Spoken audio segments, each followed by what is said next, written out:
ഇന്നലെ രാത്രി വിയൂർ ജയിലിൽ CPM MLA-മാരായ കെ രാധാകൃഷ്ണൻ, KV അബ്ദുൽ ഖാദർ എന്നിവർ സന്ദർശിച്ചിരുന്നു. ഇതിനു പിന്നാലെയാണ് മുതിർന്ന CPM നേതാക്കളുടെ സന്ദർശനം. പ്രതിപക്ഷ ഉപനേതാവ് കോടിയേരി ബാലകൃഷ്ണൻ, CPM നേതാവ് P. ജയരാജൻ, CPM തൃശൂർ ജില്ലാ സെക്രട്ടറി AC മൊയ്തീൻ, MLA-മാരായ Babu M. Palissery, BD Devasy, professor C. Raveendranath എന്നിവരാണ് സംഘത്തിലുണ്ടായിരുന്നത്. ജയിലിനകത്തേക്ക് പ്രവേശിക്കുന്നതിനിടെ തടഞ്ഞ ജയിലുദ്യോഗസ്ഥരോട് P. ജയരാജൻ തട്ടിക്കയറി. തടവുകാരെ മർദ്ദിച്ച് ആളാകരുതെന്നായിരുന്നു ജയരാജന്റെ മുന്നറിയിപ്പ്.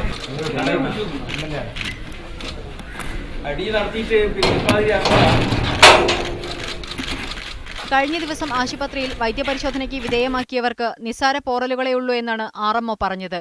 ആരോഗ്യപരമായ കാരണങ്ങളാൽ P.K. കുഞ്ഞനന്ദൻ, KC രാമചന്ദ്രൻ എന്നിവരെ കണ്ണൂരിലെ ജയിലിൽ തന്നെ കഴിയാൻ സമ്മതിച്ചപ്പോൾ MC Anoop, Kodisuni, Kirmani Manoj, TK Rajeesh, Muhammad Shafi, S. Ijith, K. Shinoj, Vazhapadachi Rafeeq, trouser Manoj എന്നിവരെ മാത്രമാണ് വിയൂരിലെ ജയിലിലേക്ക് മാറ്റിയത്. TP വധക്കേസിൽ ശിക്ഷിക്കപ്പെട്ട CPM ബന്ധം പാർട്ടി അംഗീകരിച്ച ഒരാൾ മാത്രമാണ് വിയൂർ ജയിലിലുള്ളതെന്നും ശ്രദ്ധേയമാണ്.